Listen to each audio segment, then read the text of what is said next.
Oke, di depan gua sekarang di Ngobrol Penting ada Chris Hatta. Cie, apa kabar lu? Hai, baik. Hah? Baik. Wah, ini orang apa namanya? Sahabat gua sejak lama yang kita dari dalam merasakan ya, alumni kita. Benar. Kita ada kali beberapa bulan ya kita bareng gitu. Iya. Dan Cuman pas gue pindah ke Cipinang, kita udah nggak bareng lagi. iya, lu duluan malah ya. Berarti kalau di Cipinang lu senior gua dong. Siap senior. Oh iya dong. Saya capek nih pijit. Bisa begitu ya. Iya. Jadi Chris Hatta ini adalah alumni juga di Rutan Cipinang ya, Chris ya. Gimana sih pengalaman lu di Rutan Cipinang? Itu lebih nyaman menurut gue ketimbang yang pertama gue punya kasusnya yang di Bulak Kapal gitu. Kalau gue comparing di sana sama di Bulak Kapal ya lebih enak di Cipinang. Ya lebih enaknya sih dalam kategori kita memang dikasih pelajaran, kita punya salah gitu. Tapi di dalamnya itu kita, misal contoh, kalau misal besukan, kita boleh pakai baju bebas, boleh pakai sepatu. Jadi kita bisa ngasih unjuk ke keluarga pas lagi besuk tuh, bahwa kita di sini baik-baik aja. Kalau di Bulak Kapal tuh kelihatan banget kita kusutnya. Emang nggak boleh pakai celana panjang? Nggak boleh, dia harus pakai baju dinas warna biru. Gitu ya. Kalau misal baju dinasnya kotor, ya lu bisa pakai baju kaos tapi yang warnanya biru tua. Kayak gitu kan. Iya. Apalagi baju itu, kadang baju dinas itu gue suka nggak cuci-cuci sampai bawa asap. Iya, karena kan cuma dipakainya kan buat besukan doang gitu. Iya. Akhirnya gue dapat solusi. Sebenarnya bisa tanpa pakai baju itu, karena kita kan di baju itu kan tertulis nomor ya di punggung kita kan. Bisa pakai kaos asal warna biru kaosnya. Dan itu kita nggak boleh pakai sepatu, pakainya sendal. Biar seragam ya. Kalau celana bebas, boleh celana panjang, boleh celana pendek. Kalau Cipinang malah kebalik ya. Kalau di Cipinang malah semua orang kalau mau masuk ke ruangan gedung apa segala macam wajib celana panjang sama sepatu malah. Untuk pertama kali masuk atau gimana nih yang mau tanya? Yang apa namanya kalau kita misalnya lagi dipanggil ke register ke mana kan wajib pakai celana panjang sama sepatu biar kelihatan rapi kan? Ya kalau di Cipinang memang itu diharuskan, bahkan dari pengurus yang di sana senang lihat napi-napi yang rapi gitu. Iya. Pagi dia wangi, bahkan nggak cuma ada yang rapi juga, ada yang wah banget, ada yang pakai barang branded. Clutch ya. Clutchnya branded, sepatunya juga branded. Jadi di situ juga ada adu gengsi di dalam. Oh gitu ya, sesama tahanan ya. Sesama tahanan tuh adu gengsi. Bahkan untuk masalah baju kita pinjam itu jadi persoalan besar di sana kan. Cuman ya gue tanya dong, lu buat apa di dalam keren-keren kayak gini sih? Iya. Emangnya lu mau mejeng kan di sini nggak ada cewek gitu kan? Betul. Mereka jawabnya, hal inilah yang membuat gue seneng gitu, untuk mengobati kejenuhannya mereka gitu. Ya, jadi selama lu tidak melakukan pelanggaran itu sah-sah aja kan gitu ya. Lu mau bikin penampilan lu bagus ya boleh-boleh aja. Boleh-boleh aja gitu. Iya. Kan misalkan ruang besuk tuh banyak. Kalau di tempat besukan panjang tuh waktunya karena dia punya 2 sesi kan. Iya. Lu tahu nggak di sana ada peredaran narkoba? Dengar katanya ada, tapi gue nggak pernah lihat. Lu sendiri nggak pernah lihat? Iya, gue nggak pernah lihat. Gimana cara masuknya, gimana dijual belinya juga gue nggak pernah lihat gitu. Apa karena gue yang kuper kali ya? Karena kan gue sebagian besar waktu gue dia pendiam sih di dalam juga. Dia kan? kamar mulu, di kamar terus gitu. Paling keluar tuh kalau ada besukan aja gitu. Gue jarang bergaul sama kanan kiri juga, teman-teman kamar doang gitu. Iya. Bukannya sombong, gue malu dengan keadaan gue. Oh gitu. Gitu, gue ngerasa mindernya ya apa sih, kasus sepele aja sampai dibawa sini nih gitu kalau di zaman itu ya. Iyalah pasti ya. Gitu. Terus gue juga bingung kayak kalau misalnya ada yang mengatakan di situ ada peredaran narkoba, kita pun kalau habis sidang aja itu kan benar-benar diperiksa satu-satu gitu loh. Bahkan kita sampai disuruh buka celana terus jongkok. Betul. Gitu kan untuk untuk menghalangi para napi-napi bawa barang terlarang melalui anusnya dia. Betul. Dan itu kalau misalnya napinya yang nggak sopan mungkin dia punya attitude kurang bagus atau mungkin pendekatan dengan petugasnya kurang bagus, ya nggak cuma buka celana aja, lu telanjang di situ. Bener. Kayak gitu. Kelihatan Untuk lato-latonya mencegah, lah iya, lato-latonya kelihatan, mencegah ditaruh di kolor atau di mana gitu. Jadi gua nggak paham juga sih. Jadi ketat lah ya berarti ya di sana ya. Ketat banget. Tapi lu pernah lihat nggak misalnya orang ketahuan tes urin positif terus dihukum gitu? Gua nggak pernah tahu. Kalau yang masuk kayak sel tikus gitu ya, Iya. itu mah orang yang berantem Iya, biasanya. banyak masalah lah ya. Masalah di dalam tuh yang tidak punya berkelakuan baik gitu. Berantem sama ini diem-diem bawa handphone gitu misalnya. Kan di dalam itu kan sebetulnya kita nggak bisa komunikasi gitu, cuman bisa apa ya? Pas keluarga datang dia langsung bikin appointment, lusa datang lagi ya misalnya gitu kan. Atau enggak tiba-tiba dipanggil nih sama tim apa dulu ya? Pokoknya dia pakai baju pramuka lah. Ya, tim orang pramuka. Pramuka gitu. Mas Chris, ada yang besuk. Itu pun gue nggak tahu tiba-tiba gitu. Taunya pas gue temuin, oh si ini datang. Iya. Nyeludupin, berarti mereka tuh handphone tuh diupayakan diseludupin dengan berbagai macam cara gitu. Iya, memang kalau yang punya skill akan ke sana ya ada aja. Namanya jalan tukang olah semua ya, ya tahu sendiri lah ya orang dalam penjara mau gimana ya kan. Iya. Nah, kalau itu ketahuan oleh petugas gitu, ya lu akan ditempatkan di sel tikus. Biasanya sel tikus itu yang pertama buat orang yang bermasalah. Yang kedua yang kasusnya berat, gitu loh, kayak mungkin pembunuhan berencana, biasanya suka dikasih shock terapi dulu, terus kasus pencabulan gitu kan, ya macam-macam, cabulin anak mungkin atau cabulin anak tetangga kali, pokoknya yang bertema asusila.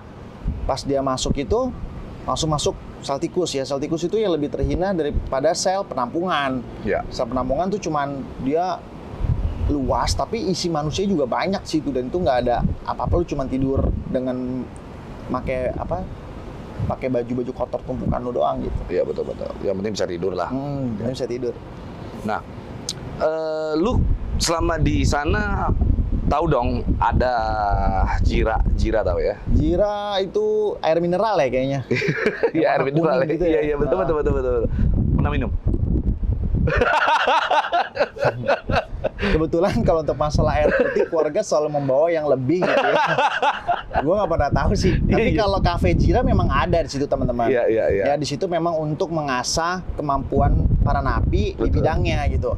Nah Jira itu tuh ruang lingkupnya luas. Ada salon atau barbershop ya. Iya. Terus ada tempat makan atau kafe. Terus ada tempat band. Nah band itu juga semua tuh yang menggerakkan tuh napi gitu loh. Biar mereka tuh maksudnya lapas itu maksudnya napi nanti kalau sudah keluar lu punya keahlian bikin kopi, lu punya keahlian potong rambut gitu, dan yang mereka yang kerja di sana background pekerjaan aslinya di luar ya yang berkaitan dengan itu. Betul. Jadi memang mereka tuh diberdayakan berdasarkan skill dan kemampuan masing-masing.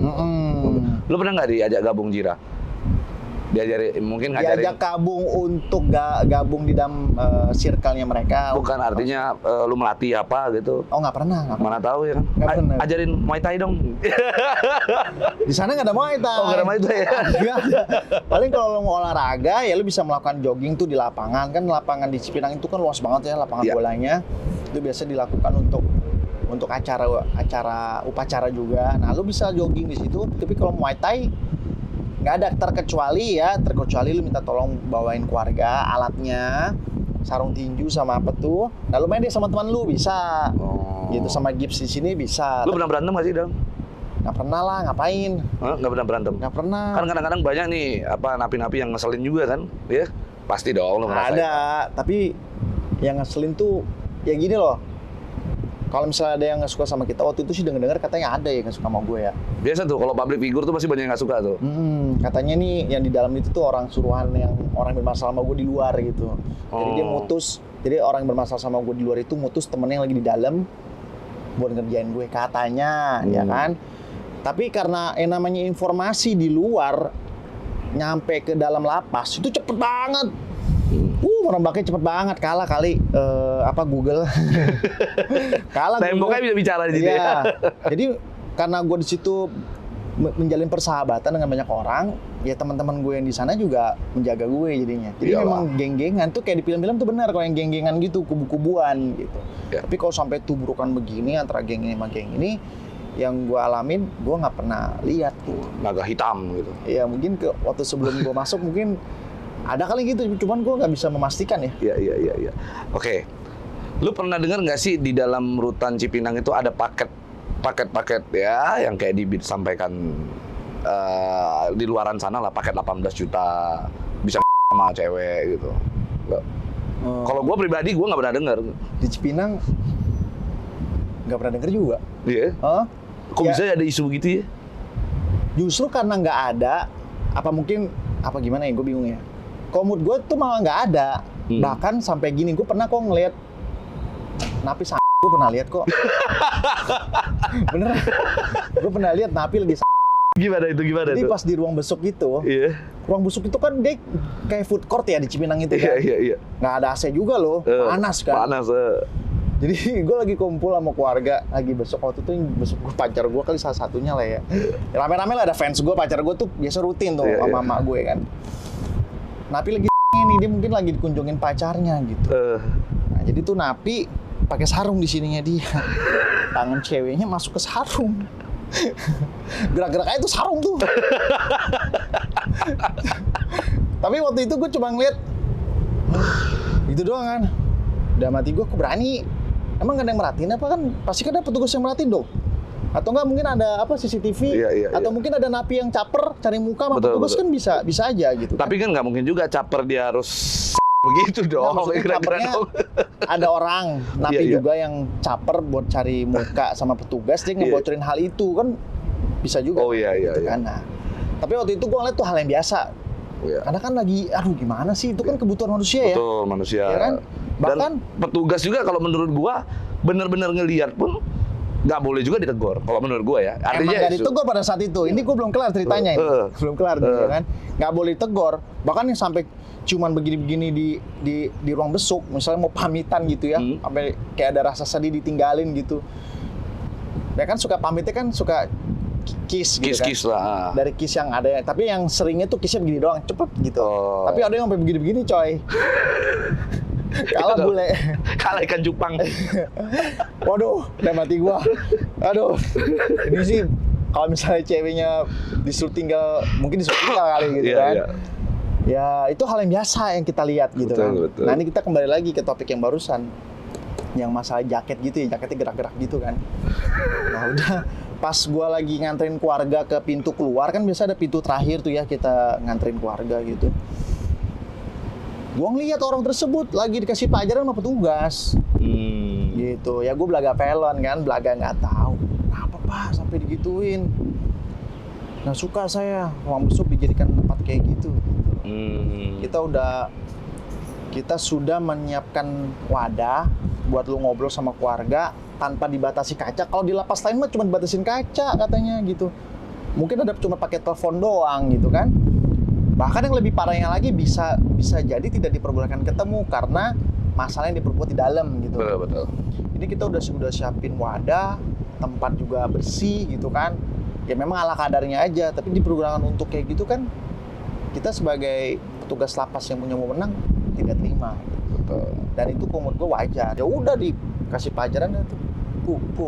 Ada aturan lah yang berlaku di situ. Ya mungkin kalau dengan cara kayak gitu kan, ntar next kalau dia dibesuk sama pacarnya lagi dia nggak mengulangi lagi. Mungkin maksudnya ke situ. Betul. Itu yang pernah gue saksiin langsung. Berarti kalau di dalam Cipinang ini ya artinya ya kayak penjara-penjara biasa aja ya, nggak ada yang spesial juga kan ya? Nggak ada.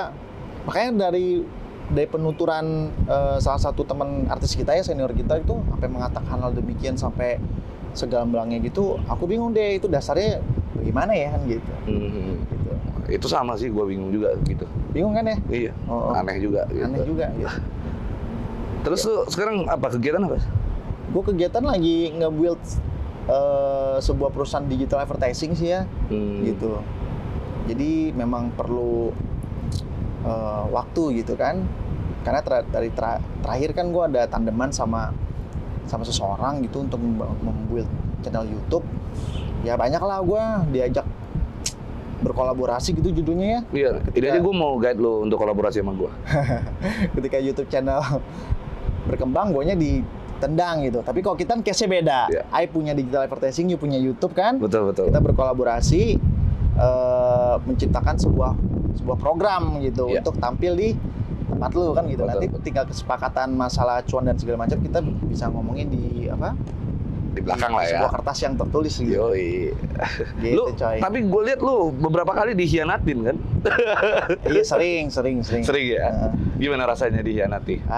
Ya makan hati itu jelas. Rugi secara finansial tuh itu udah pasti, itu yang gue alami terakhir. Sebelumnya gue rugi masalah waktu, gue rugi masalah effort gue, ya kan, karena mereka sadar betul gue tuh punya bumbu dapurnya di dalam bidang ini gitu. Mereka Iyalah. tuh cuman punya, kalau yang terakhir itu tuh mereka cuma punya semangat, mereka tuh nggak punya bumbu dapurnya, mereka nggak punya alatnya.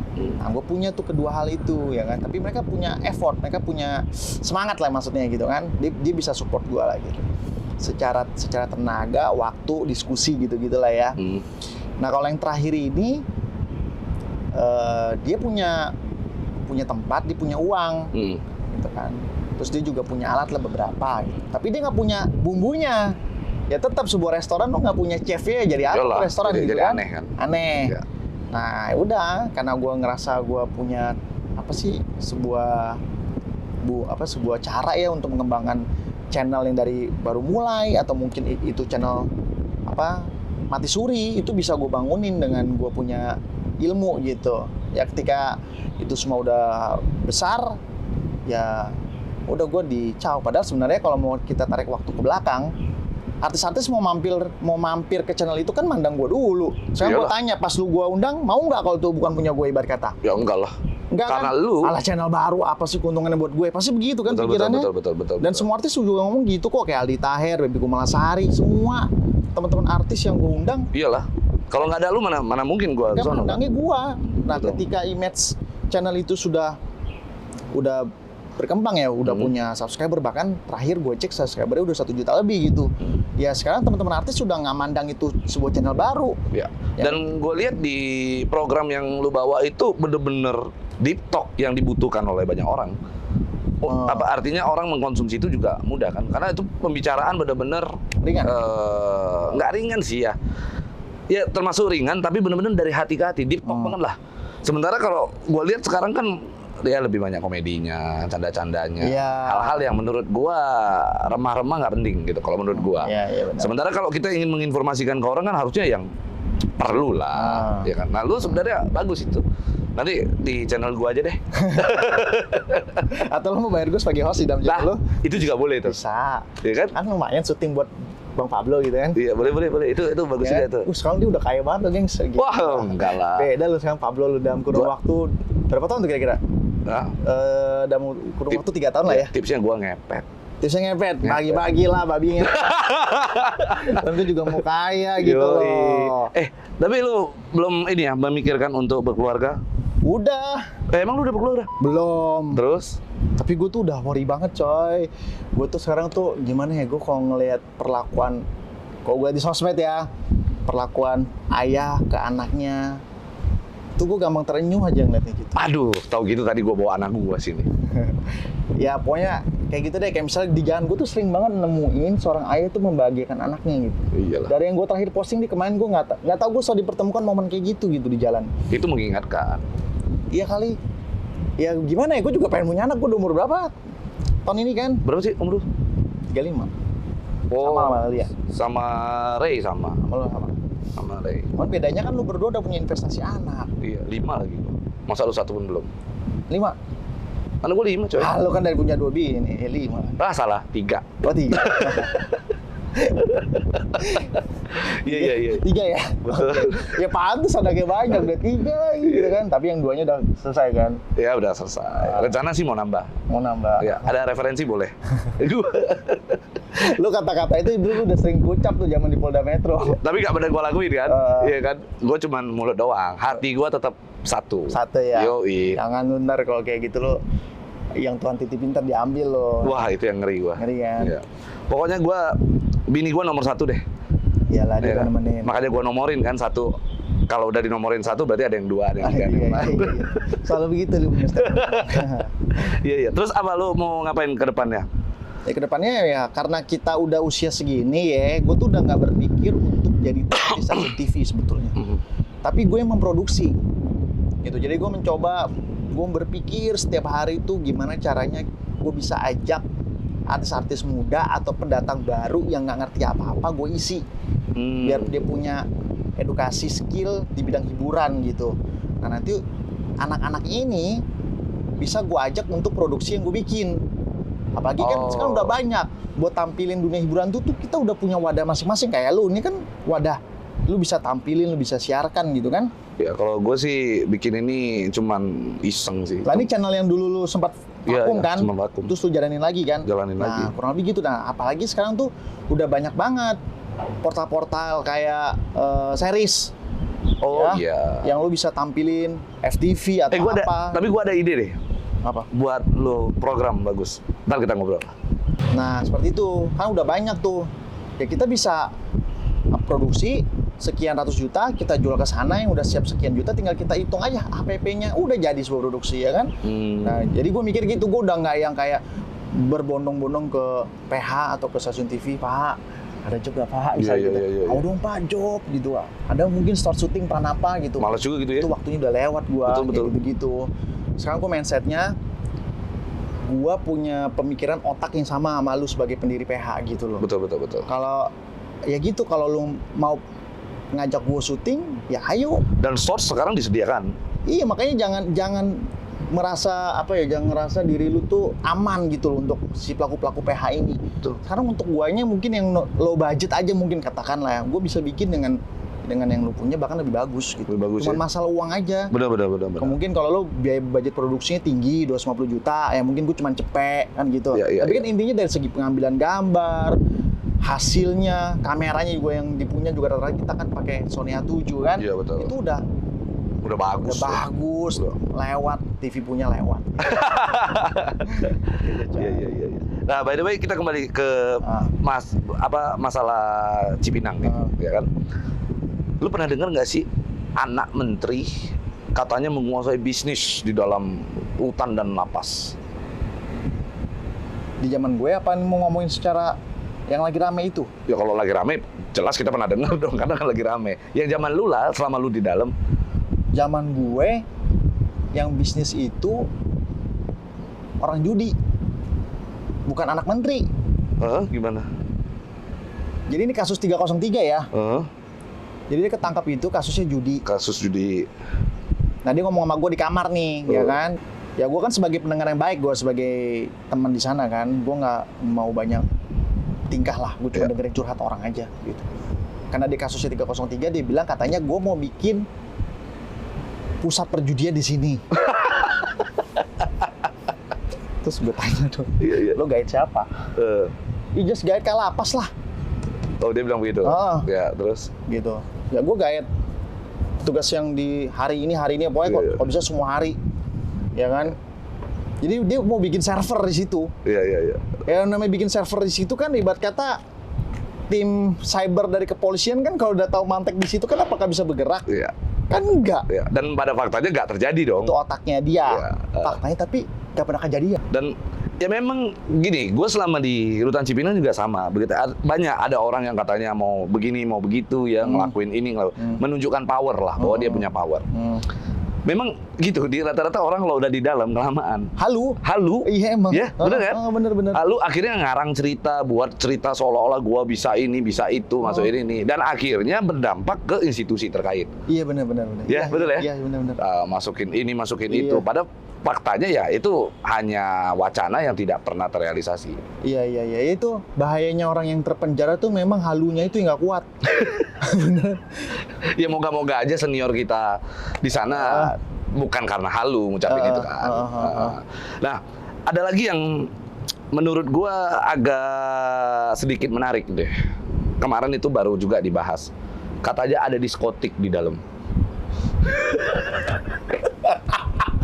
Diskotik. Oh mungkin ini kali maksudnya diskotik buatan sendiri kali. Iya, katanya ada gitu diskotik di dalam. Ya mungkin begitu ya, gue nggak tahu. Gue nggak pernah lihat. Gue nggak pernah lihat sih, nggak pernah gabung. Karena kalau di penjara itu gue nggak pernah bergaul sama BD. Ya gue nggak pernah bergaul sama pengguna. Gue nggak pernah bergaul sama orang memang yang Ya, emang dia jarang sama bergaul orang sih. itu. Ya gue lebih suka bergaul tuh sama orang yang punya kasusnya yang di dunia perbankan. Tuh komod gue lebih keren. Dan ada duitnya.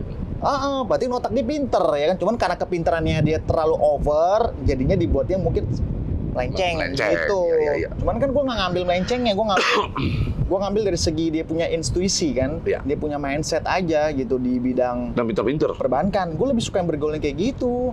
Betul. Gitu. Dan mereka nggak ada tuh yang namanya melewati hari demi hari di penjara sampai harus memakai barang kayak gitu tuh mereka nggak pernah. Justru yang mereka lakuin itu adalah baca buku.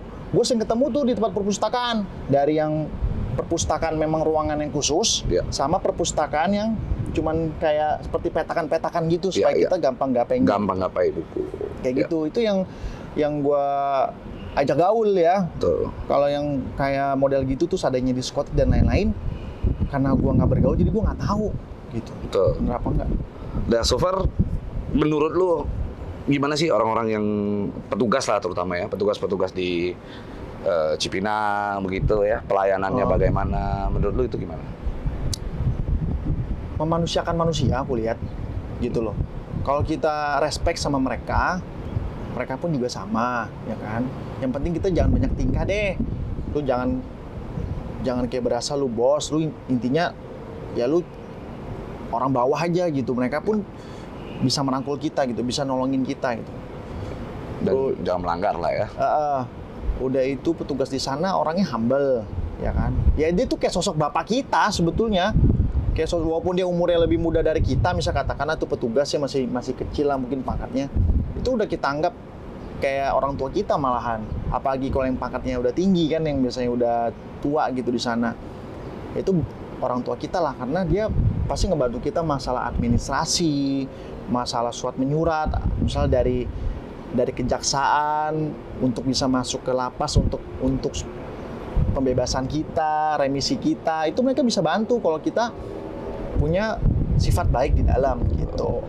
Nah, sebenarnya sih ya karena mereka terlalu humble ya sebenarnya, terlalu humble. Itu yang dimanfaatkan napi-napi nakal, iya nggak sih? Kalau menurut lu? Terlalu humble dimanfaatkan sama laki-laki. Ya, jadi misalnya nih ada petugas nih, humble nih sama gua nih. Terus gua bisa ngomong nih sama lu tuh, gua deket sama bapak ini sini. Gua bohongin para napi lain, akhirnya gua bisa dapat duit dari yang lain-lain. Betul nggak? Iya kan banyak kan di Kalau dalam ya. kayak gitu gua pernah tahu tuh. Jadi dia seakan-akan dia, ya itu ini balik lagi halusinasinya kambuh, ya kan? Padahal sebenarnya dia nggak ada ngomong ke petugas ada masalah apa di dalam. Misal contoh nih, ada itu raja dari pusat gitu. Padahal informasi raja dari pusat itu mungkin nggak ada. Tapi kalau karena dia ngomongnya di ranah kamar, itu kan sempit banget skalanya kan. Iya. Jadi mau nggak mau dia jadi nyari duit. Udah, karena nih ada raja, ada nggak barang-barang yang bisa diamankan gitu loh. Nah jadi dia siap nampung dulu nih. Nah ini karena udah gua amanin, gua kan lewat si bapak ini. Iya. Dan ini kan gak gratis. Padahal mah barang-barangnya mah di dia. Bukan kelempar ke bapak itu. Seolah-olah ya, sama aja biar sadar. dia dapat duit dari penghuni kamar tersebut yang ditempatin. Iya. Jadi kesannya udah nih, udah aman raja. Nah, duit dia udah terima kok. Padahal mah rajanya nggak ada. Nggak ada. Itulah memang macam-macamnya otak-otak para napi. Tapi pinter-pinter mereka. Pintar. Gimana kita di situ, tapi dituntut harus punya uang. Iya. Gitu. Jadi ya harus cerdak lagi goblok, gue mau ngomong cerdik sama cerdas jadi cerdak. Harus cerdas gitu. Iya. Oke. Nah, terus apa nih kira-kira pesan lu buat para narapidana yang sesaat lagi mau keluar mungkin, atau mungkin tahun depan keluar, atau yang sudah keluar gitu, lu mau sampaikan apa ke mereka? Ini masih didam aja dulu gue komen ya. Untuk para napi yang masih menjalani hukuman, ya lebih baik kamu aktif di kegiatan gitu loh. Mau itu kegiatan agama atau lu jadi apa namanya tuh, dulu gue inget lagi namanya, kayak seperti sekjen apalah di dalam gitu. Itu untuk pramuka gitu ya. Iya. Dulu gue inget itu istilahnya. Tamping. Ya tamping, bener. Petugas pendamping ya tamping. Kalau bisa lu jadi tamping untuk ngebantu lu mendapatkan remisi lebih banyak, sama untuk menghindari lu dipindahkan ke lapas lain yang jauh dari keluarga. Gitu. Itu untuk napi yang masih di dalam ya. Pokoknya lu bikin enjoy aja di dalam gitu. Di dalam tuh nggak begitu menyeramkan kok. Yang bikin seram tuh diri lu sendiri kalau lu berbuat yang aneh-aneh di dalam. Nah itu napi yang masih di sana ya. Kalau napi yang bentar lagi bebas, ya harus ingat selalu dulu gue di sini dengan keadaan yang kayak gini, dijadikan flashback supaya di luar tuh tidak mengulang kembali. Karena kalau gue balik ke sini lagi, ini nggak enak loh kondisinya. Betul. Gitu loh. Kalau misalnya mau ada sedikit masalah sama orang, tapi orang tersebut dikit-dikit ngancam, karena kita udah tahu, karena orang itu tahu kita pernah di dalam, pasti lawan kita tuh pasti dikit-dikit tuh ngancamnya pakai hukum. Betul. Biar kita ciut gitu kan. Ya lebih baik udah tampil ciut aja di depan lawan tersebut gitu loh, daripada masalahnya lu kan udah pernah ngerasain, kalau yang jadi lawan lu kan belum pernah ngerasain gitu, jadi belum ada takut-takutnya gitu kan. Benar. Lebih baik itu yang lo lakuin, itu yang udah mau bebas ya. Nah untuk teman-teman yang udah merasakan udara bebas sekian beberapa bulan atau mungkin udah hitungan tahun dan segala macam, ya lebih baik apapun yang terjadi di dalam, mendingan keep silent gitu loh. Iya betul. Gak usah ngomong kemana-mana, cukup diri lu aja dan Tuhan yang tahu. Tapi kalau lu mau cerita ya mendingan lu ke mama, papa, adek aja lah. Atau kalau mau kasih masukan langsung mungkin ya ke pejabat terkait ya. Benar. Kalau mau ya lu langsung ke lapasnya gitu loh. Betul. Oh ini perlu ada pemindahan bidang ini karena kan mungkin dunia digital kan lagi marak banget ya. Mungkin terus berkembang gitu untuk beberapa tahun ke depan. Ya lu bikin aja tuh sebuah activity di sebuah lapas untuk jadi seorang content creator. Betul. Ya kan, undang teachernya gitu loh. Iya. Undang kalau nggak bikin orang bisa jadi seorang kameramen, seorang editor. Ini kan kayak gitu isi. Kalau mau kasih masukan ke lapas-lapas ya, berarti mesti ngomongnya itu ke Kemenkumham ya. Karena kan dia mencakup semua lapas. Boleh, nanti kita atur jadwal yuk, kita ke sono. Kemana? Nggak mau, gue sibuk. Siap. Kayak gitu aja. Oke, siap. Thank you Chris Hatta yang udah mau ngobrol penting sama gue nih. Iya, sama-sama. Ya, nanti kalau sukses channelnya ya. Oke, nanti kalau ada ini lagi, bantuan lagi, gue akan hubungin dia lagi. Boleh, sip. Siap lah. Thank you. Yo. Chris.